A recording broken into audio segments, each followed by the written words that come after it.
What's up, Internet? My name's Ori. Welcome back to the channel. It is Saturday, July 20th, day number 5 inside the Big Brother house. And in the words of Lisa, it's time to talk game. She was definitely in game talk mode. Many people were in game talk mode today. Let's go over a little bit of a recap what happened, where we left off. Angela is the HOH. She was thinking about nominating Kenney, Chemo, and Lisa, with Kenney being the target. But she was also getting nervous about Matt and MJ with how close they were.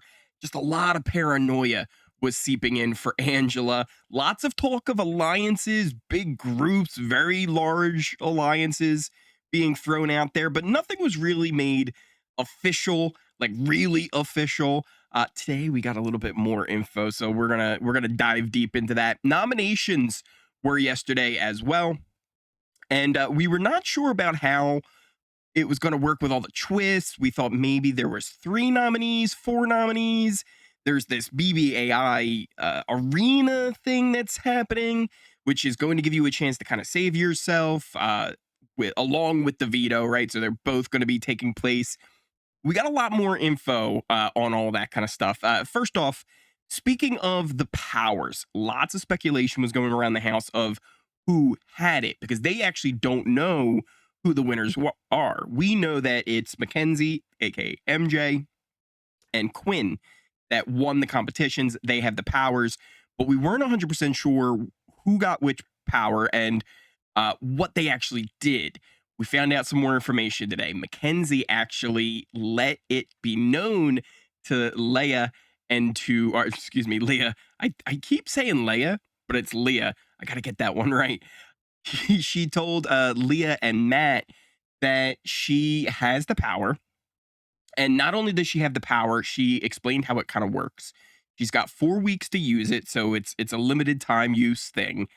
Don't know exactly if, like, how it's good. Like, it, when I describe how it is, you'll understand here, because I don't know how it's exactly going to work, because it feels like it needs to be instant, but it feels like we will need to know. Basically, she's got 4 weeks to use it. It's the America's veto. She gets to take someone off of the nomination block. America will then vote for the replacement nominee. So she gets to use the veto, but she doesn't get to name the replacement. We, as the fans, will vote for the replacement. Why this confuses me a little bit, because will she use the veto at the ceremony? We'll see that on an episode. And then that Thursday, will we get a live, like, oh, this is actually what's happening? Like, I'm not sure how that's going to work 100%. She talks about it as, like, you know, they're the ones picking it. This also could lead to some of the, maybe the funniest things that happen in Big Brother. There's a little bit of a showmance going on between MJ, aka Mackenzie, and Matt. We kind of predicted that a little bit before the season. We were like, well, these two are both kind of looking for showmances. Kind of fits, right? And it does seem like it's leading that way. It's nothing official. They talk a lot. They're very closely aligned. They have mentioned about, like, not trying to do that, but give them a couple of weeks, right? If they have that long. So imagine a scenario where Matt gets nominated. Mackenzie uses the America veto on Matt, or excuse me, use the veto on someone. That person gets taken off, and Matt's the replacement nominee. If America votes the showmance onto the block as the replacement, this could be an amazing scenario that could play out. We do learn something else along with this. We learn that Quinn must have the deep fake HOH. Don't know anything more about that, or whether or not he's told people. Though there was a moment where I thought I caught him saying something along the lines to Angela about, like, well, our side has one too. But with no rewind, I couldn't confirm exactly what he was talking about. So it could have been that he was talking about the power and saying, like, well, even if they have one, you know, I have one too. Or if it was just something else about, like, you know, their side of the house. Other than that, speculation, like I said, was kind of running rampant. A lot of people were speculating that Mackenzie could be one of the people to do it. and have one of the powers. Lisa's name was getting thrown around a lot. They thought actually one of the reasons why Lisa seems to be in with Matt, MJ, and the others is because she told them that she has a power, which is just a crazy theory by Angela. But still, nonetheless, those are kind of names being thrown around. Matt, with how he's acting, a lot of people were saying that he might have a power. But other than that, like Quinn's name isn't really getting thrown around, so he's kind of okay. He was asked by Tucker directly, like, "Hey, do you have this power?" And he was like, "No, no, I don't got it." He's like, "I believe you. I just, I had to ask, had to ask." So it's going to be interesting to see how that all plays out. We're going to find out more about that on Sunday's episode, which also will be a 90-minute episode. They've extended the episode. Said that there were going to be changes with nominations, but I think that's more of just like what we already know is happening, right? With the 3-person being nominated. Oh, along with this, so we do have more information on how this is going to play out. You've got the 3 nominees that will happen, and then we'll have BBAI, which will be after nomination ceremonies. We don't know how long this is going to last either. Is this just this week? Is it going to extend maybe like 4 weeks? We're not 100% sure. The BBAI competition will actually be after the veto competition. So first we'll have 3 nominees. We'll have the veto competition, which also changes. The 3 nominees get to pick and draw from the box, picking players, meaning the HOH won't be playing in the veto competition. This is similar to how BB Can used to run it. And what's interesting about it, it did lead to more vetoes being used per season. Since the HOH wasn't competing, it usually meant that the nominees had a better shot at winning, or somebody that the nominees picked ended up having a better chance of winning. So it meant that the veto was being used more. There was more incentive to not kind of just go along with what the HOH wanted. It did lead to some more interesting gameplay, so I'm excited to kind of see that change. Don't know how I feel about the 3 nominees and the BBAI and all this, because you will have so many chances to save yourself now. But it's interesting. It's interesting nonetheless. Let's get into nominations, because like we said, Angela was kind of leaning one way. That doesn't mean there wasn't more conversations. She did have a chat before nominations with Kenney, and Kenney had a pretty good idea that he was going to be one of the nominees. Early in the morning when he woke up, he was kind of walking around doing his thing, getting ready. Ended up telling people like TK, he was like, "Yeah, I'm for sure going up." She didn't tell me, but that's the vibe I get. So he really kind of knew, and he did have conversations with Matt trying to come up with an idea on how to, save himself here. So he goes up and he gives a pitch to Angela, and basically, it was that he and Matt in the HOH competition not only could have beat Angela, they essentially threw the HOH to her. So because she's really on the HOH because they let her, she shouldn't put them up as nominees. Pretty like that's basically his pitch, which is terrible. Absolutely terrible. She kind of told him what he wanted to hear. He was like, yeah, totally. And as he left, she was very proud of her acting skills. She called it one of her best performances. Sadly, though, that might have been kind of the highlight of her day before the spiral came. But we'll get to that in a little bit. She did have a little bit of an up at the end, though.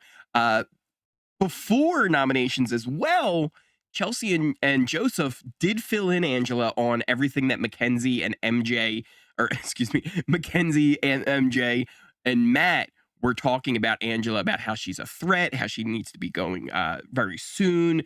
She's probably not a comp threat, but definitely a social threat, comparing her to past winners, everything that she needed to know. And Angela was shocked. This really threw her for a loop. But even with that information, they ended up going with Kenney, Chemo, and Lisa as the nominees, pretty much because they're going for more of get Kenney out. He's a number, but you can always do kind of a backdoor situation as well. And then even that's kind of changed too. Like one of the last conversations I heard at the very end of the night was Cam talking to Angela about being good with Lisa going and getting rid of Lisa this week, which again, these people are a very special, fun kind of mess and strategic play that's making everything very entertaining to watch. Other than that, though, once the nominations happened, we had Angela kind of meeting with the nominees, explaining her decision. Chemo, he took it pretty well, right? As all things considered, he's like, I get it, right? You got to do what you got to do. He kind of knows he's the pawn, and he's probably not the one who's being targeted. And that Lisa or Kenney both would go over him in a scenario, so he feels at least a little bit comfortable in that way. You never feel comfortable on the block, but he's kind of understanding in that point. Lisa was not taking it very well. She, on the other hand, did not appreciate it. And they had their stereotypical talks where it's like, "Oh, you're not the target." She's like, "Pawns go home," things like that. And eventually, Angela's like, "Look, if you do get to come out, like, hey, like, who do you think I should put up as a replacement? Because I'm already was struggling on who I should put up in the first place." And she actually throws out Joseph, who's one of Angela's closest allies. So yeah, definitely kind of interesting. She ended up refusing a hug from Angela. Angela was like, "Oh, come here." And she's like, eh, well, hold on, I'll hug you in a second. Let me process. Let me process what's going on here. Angela then was talking about how she ignored her all day and wouldn't even look at her. So it was definitely hard feelings from Lisa. Kenney also, same kind of deal, like, but nothing crazy, right? Like, wasn't as bad as Lisa took it, I don't think. But he actually seemed a little bit more mad that like he was on like the same level as like Lisa and Chemo. Like it felt like that was his more issue. Not that he was even nominated, but that it was like, wait a minute, like I'm on that level. That's where I'm at in this game. And that seemed like what he was more upset about than anything else. After that, though, people kind of spread around. They were talking about the nominations, just your standard stuff. Lots of gameplay and different grouping ideas as well being talked about. But I want to get to that in a little bit. I kind of want to go over just how the nominations kind of rocked the house here. Because once that all took place, there was like a little bit of a talent show they did. Nothing really interesting came from that, though. Rubina did have a particularly good one where she said her talent was going to be doing something really special. She was going to shut the F up. And that was a very special thing where she's normally always talking. And I thought that was pretty funny. But Angela gets a little bit of HOH-itis. She starts to spiral here because especially towards the end of the night, she starts thinking that Matt's stealing her numbers. She goes to Quinn, she goes to Joe, like she goes to everybody, and she's really upset because she thinks like Joe is now with Matt. She told Quinn about this. She actually went to Joe to have the conversation with him.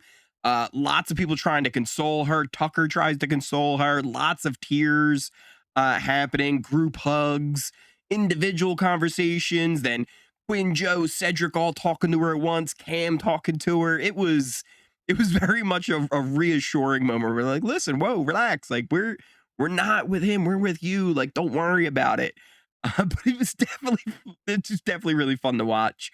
And it did have a fun conversation that led with Quinn and Angela, where Quinn ended up giving a lot of the dirt that Matt gave him on the first night of the feeds. We talked about how Matt told him all about his final three that he had with Leah and that he had with MJ, and also about a final two that he made with Tucker. So Quinn knew a lot and gave all of this info to Angela, just to kind of, again, reassure, make sure, like, look, I'm with you. Like, Matt thinks we're good, but we're not. Like, we're not good. Like, I'm with you. Like, don't worry. But definitely more playing kind of that middle again as well, trying to keep good with Matt, just in case he ends up winning something. But definitely, using and leveraging that to kind of play the middle with everybody else. Before we get into the battle map, because I think that's going to actually give you a really good idea of where the house is and what the dynamics are, I did want to just mention how apparently Quinn talks in his sleep like a lot. I don't think it's anything actually like important. It's just like random like like random things that have no meaning at all, right? Like he might say like, "Oh, the goose flew the coop," and it doesn't mean anything.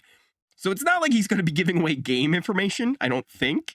But something to remember that maybe something could slip out as he's sleeping. Also, Tucker tells some of the most amazing stories.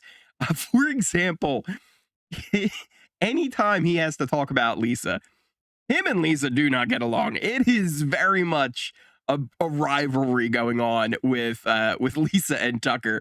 Apparently, she dissed his chicken wings, and he is just never letting that go. He is very much anti Lisa, and it's kind of fun to watch. But other than that, let's move into the battle map because I've kind of updated it a little bit for what's going on in the house currently.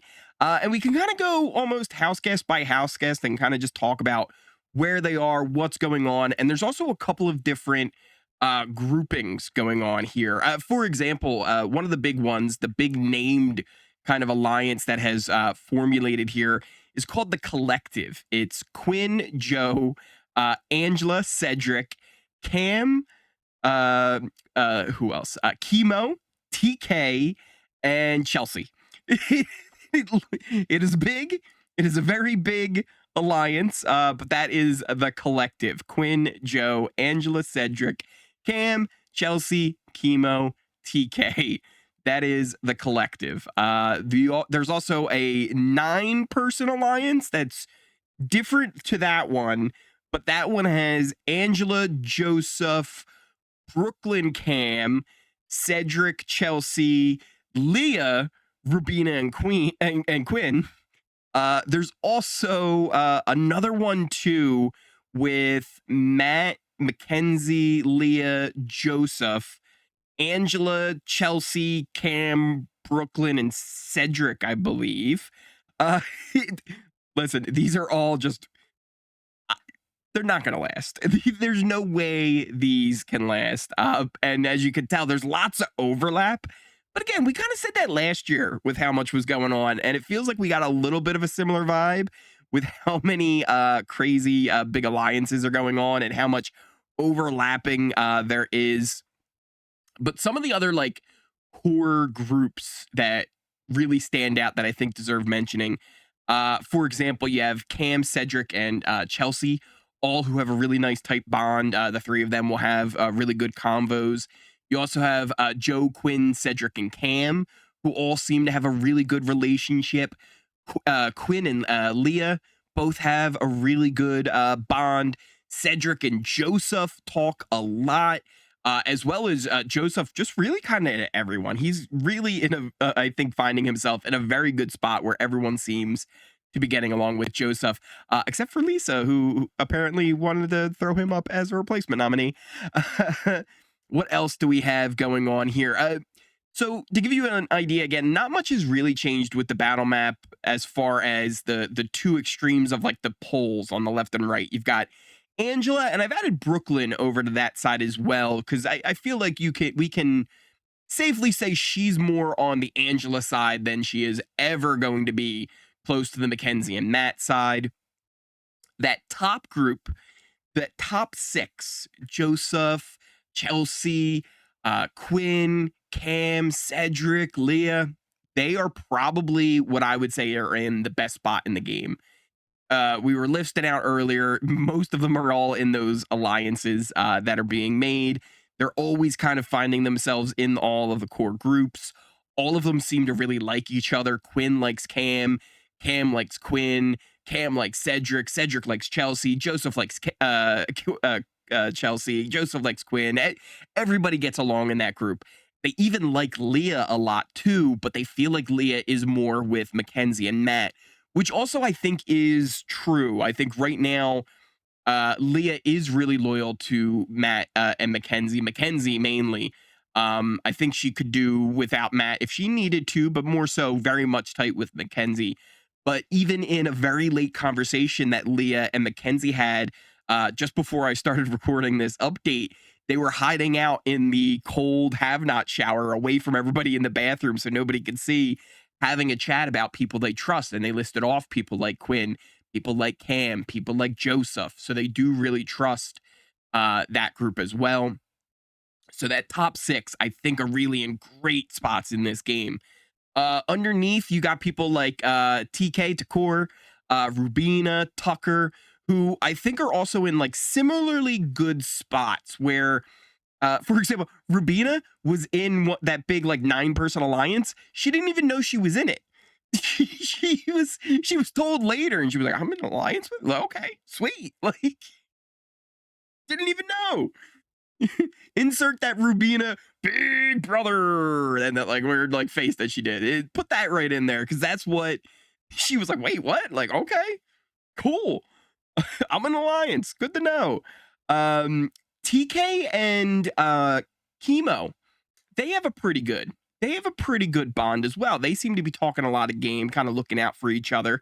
That could be something that's like a sneaky little duo if they can kind of watch and see what happens, or able to kind of use a lot of information and, you know, kind of stay under the radar a little bit. That could be something to kind of watch for. Uh but for the most part, the three of them I find are not really being the most active. Those top six, all very active. Leah, even, I think, is becoming more and more active and being like, all right, I need to actually really play this game. There's a lot going on. So I think she might be really kind of someone to watch out for as well. That top six are all doing fantastic jobs. Angela is incredibly fun to watch. She's got kind of her kids, right? Joseph, Cam, Cedric, Chelsea, Quinn, even Rubina. Brooklyn's like the other mom, like both of them, they got a little mom thing going on. Kenney is over with the Mackenzie and the Matt side, but really that was almost by force. I would say Lisa is as well, but like it's not like she really wants to be. She again kind of turned things on when she's like, all right, I'm nominated. I gotta start having these conversations. I gotta start making alliances and getting into it. She told many people, she's like, now's the time to start talking game. Like, let's go. Like, it's game time. So she was really kind of just getting into it now. But again, that's why she finds herself kind of in a nomination spot as opposed to being in good with everybody else.